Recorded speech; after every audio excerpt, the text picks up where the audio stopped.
أعوذ بالله من الشيطان الرجيم. بسم الله الرحمن الرحيم.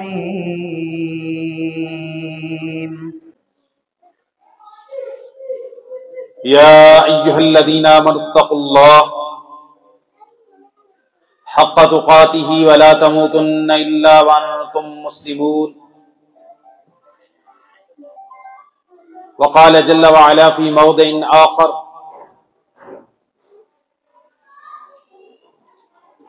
واتقوا فتنة لا تصيبن الذين ظلموا منكم خاصة.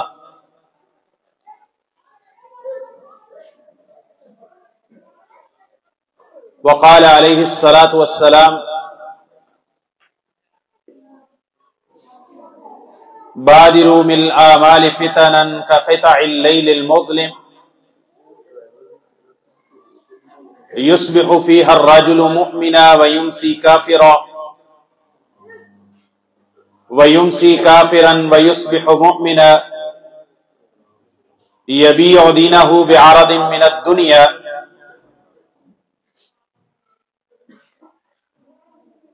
ہر قسم کی حمد و ثنا، تعریفات، تسبیحات، تمجیدات،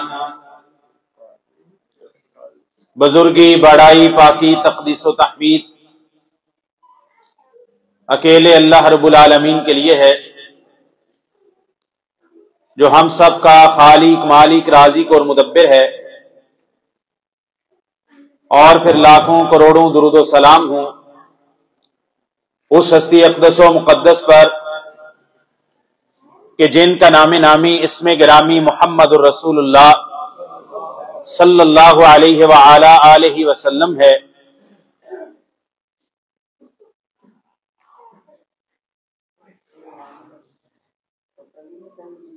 اللہ تعالیٰ نے قرآن مجید کے اندر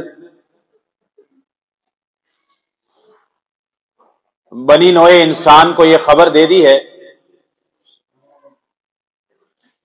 کہ جب آدم علیہ السلام کو زمین پر اتارا گیا تو انہیں یہ بات بتا دی گئی، فَإِمَّا يَأْتِيَنَّكُم مِّنِّي هُدًى فَمَن تَبِعَ هُدَايَ فَلَا خَوْفٌ عَلَيْهِمْ وَلَا هُمْ يَحْزَنُونَ۔ زمین پر تمہیں اتارا جا رہا ہے، جنت اصل میں تمہارے ماں باپ کا ٹھکانہ ہے، وہاں سے ایک خاص مقصد کے لیے اور مخصوص وقت تک تمہیں زمین کے اندر بھیجا جا رہا ہے، زمین کے اندر تمہارا ٹھکانہ رکھا جا رہا ہے۔ وَلَكُمْ فِي الْأَرْضِ مُسْتَقَرٌّ وَمَتَاعٌ إِلَىٰ حِينٍ۔ زمین تمہاری جائے استقرار ہے، زمین تمہارے لیے فائدے کا سامان ہوگا، ایک وقت تک کے لیے، ایک مخصوص زمانے تک کے لیے۔ لیکن اب زمین میں آ گئے ہیں، یہاں کیا کرنا ہے؟ اللہ تعالیٰ نے انسان کو شعور بخشا، عقل دی، دیکھنے کے لیے آنکھیں عطا کی، سننے کے لیے کان عطا کیے، سوچنے سمجھنے کے لیے اللہ تعالیٰ نے تفکر کے لیے دل عطا کیا۔ انسان کی دو طرح کی ضروریات اور حوائج ہیں، ایک اس کی حاجات جسمانی اور مادی ہیں، اس کو بھوک لگتی ہے، کھانا کھانا اس کی ضرورت ہے، اس کو پیاس لگتی ہے، پانی پینا اس کی ضرورت ہے، کام کاج کر کے ایک وقت کے بعد وہ تھک جاتا ہے، اس کے جسم کو، اس کے سیلز کو ریکور ہونے کے لیے نیند کی ضرورت ہے۔ جب وہ کھاتا ہے تو جو حصہ غذائیت کے اندر اس کی طاقت اور اس کے خون کا حصہ بن جاتا ہے، وہ اس کے جسم کی نشو و نما میں کام آتا ہے۔ جو فاضل ہوتا ہے اس کے لیے اس کو بیت الخلاء جانے کی ضرورت ہوتی ہے۔ الغرض یہ انسان کی مادی اور جسمانی ضروریات ہیں جو اس کو سروائیول کے لیے، دنیا میں رہنے کے لیے، زندہ رہنے کے لیے چاہیے۔ ایک اس کی روحانی ضروریات ہیں، جو اس کے باطن کی ضروریات ہیں، اس کے دل کی ضروریات ہیں، اس کے عقل و شعور کی ضروریات ہیں، اور ان کا اصلی فائدہ اخروی فائدہ ہے، آخرت کا، قیامت کے دن کے بعد کا فائدہ ہے، وہ اس کی دینی ضروریات ہیں۔ اللہ تعالیٰ نے اس کی جسمانی ضروریات کا بھی خیال رکھا۔ زمین و آسمان کے اندر اللہ تعالیٰ نے کیا کچھ انسان کے لیے پیدا کیا۔ آسمان سے اللہ تعالیٰ اس کے لیے رزق اتارتا ہے، زمین کو اس رزق کے اگانے کا سبب بناتا ہے، اور انسان کو اللہ تعالیٰ طرح طرح کی اشیاء اس کی جسمانی اور مادی ضرورت کو پورا کرنے کے لیے عطا کرتے ہیں۔ ان سب کی مثالیں دینے جاؤں گا، وقت آگے چلا جائے گا، تمہید میں ہی میں بہت سارا حصہ آپ نے وقت کا صرف کر بیٹھوں گا۔ بس ایک خاکہ آپ کے سامنے رکھنا ہے کہ یہ جو ہمارے سر کے بالوں سے لے کے پاؤں کے ناخن تک یہ جو ہمارا جسم ہے، اور جسم کے اندر چلنے والا جو ہمارا ایک سسٹم ہے، دنیا کی کسی مشین کا جو انسان نے بنائی ہے اس طرح کا سسٹم نہیں ہے جو انسان کے جسم کی چلنے والی مشین کا سسٹم ہے۔ ایک سیل ہے، اس سیل کے اندر کیا دنیا آباد ہے، مائکروسکوپک مطالعہ کے اندر یہ بات معلوم ہوتی ہے، اس سیل کے اندر کتنی دنیا آباد ہے، اس کو اللہ تعالی نے ہر سیل تک، یہ جو ہم سانس لیتے ہیں، یہ آکسیجن ہمارے دل کے، ہمارے جسم کے، ہمارے پھیپھڑوں کے ذریعے جسم کے آخری سیل تک بھی یہ آکسیجن پہنچ رہی ہے۔ اگر وہاں تک آکسیجن نہ پہنچے وہ سیل مردہ ہو جاتا ہے، وہ سیل کرپٹ ہو جاتا ہے، اور سیل وہ ہے جو آنکھ سے دیکھا نہیں جا سکتا، وہاں تک آکسیجن جا رہی ہے۔ اور دوسرا انسان کی روحانی ضرورت، اس کے باطن کی، اس کے دل کی، اس کے قلب کی، اس کی روح کی، جس کا تعلق بندے رب کے ساتھ ہے، اس کے لیے اللہ تعالیٰ نے فرمایا فَإِمَّا يَأْتِيَنَّكُم مِّنِّي هُدًى، میری طرف سے ہدایت آئے گی، فَمَن تَبِعَ هُدَايَ، جو میری ہدایت کی پیروی کرے گا، فَلَا خَوْفٌ عَلَيْهِمْ وَلَا هُمْ يَحْزَنُونَ، نہ گھبراہٹ ہوگی، نہ غم ہوگا، نہ حزن ہوگا، نہ کوئی تکلیف ہوگی قیامت کے دن۔ اللہ تعالیٰ نے اس ہدایت کو ہم تک پہنچانے کا انتظام انبیاء و رسول کے ذریعے کیا۔ اللہ تعالیٰ نے انبیاء و رسول بھیجے، وَلَقَدْ بَعَثْنَا فِي كُلِّ أُمَّةٍ رَسُولًا أَنِ اعْبُدُوا اللَّهَ وَاجْتَنِبُوا الطَّاغُوتَ، ہر امت، ہر قوم کے اندر ایک ایک رسول بھیجا۔ رسالت و نبوت کا اللہ تعالیٰ نے تتمہ، اکمال، تکمیل اور اختتام سیدنا و رسولنا جناب محمد کریم صلی اللہ علیہ وسلم پر کر دیا۔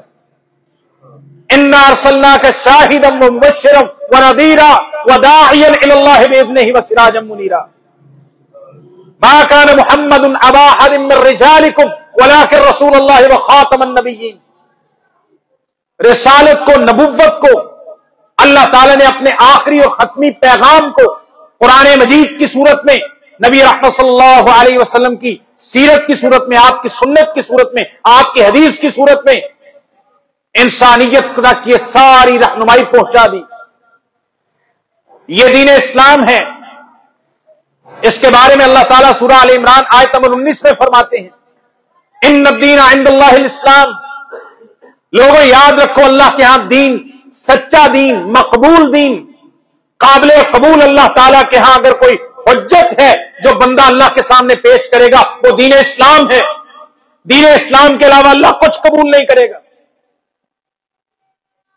وَمَن يَبْتَغِ غَيْرَ الْإِسْلَامِ دِينًا فَلَن يُقْبَلَ مِنْهُ وَهُوَ فِي الْآخِرَةِ مِنَ الْخَاسِرِينَ، دین کے علاوہ کوئی بھی چیز لے کے آؤ گے، اسلام کے علاوہ کوئی بھی طریقہ، کوئی بھی منہج، کوئی بھی فکر، کوئی بھی نظریہ لے کے آؤ گے، یہ دنیا کے اندر شاید چل جائے لوگوں کو دھوکہ دینے کے لیے، اس سے دنیا کے اندر کوئی فائدہ بھی کما لو، لیکن آخرت کے اندر اللہ تعالیٰ کی بارگاہ کے اندر اسلام کے علاوہ کوئی سچائی، کوئی حجت بطور دلیل کے اللہ کے سامنے مقبول نہیں ہوگی۔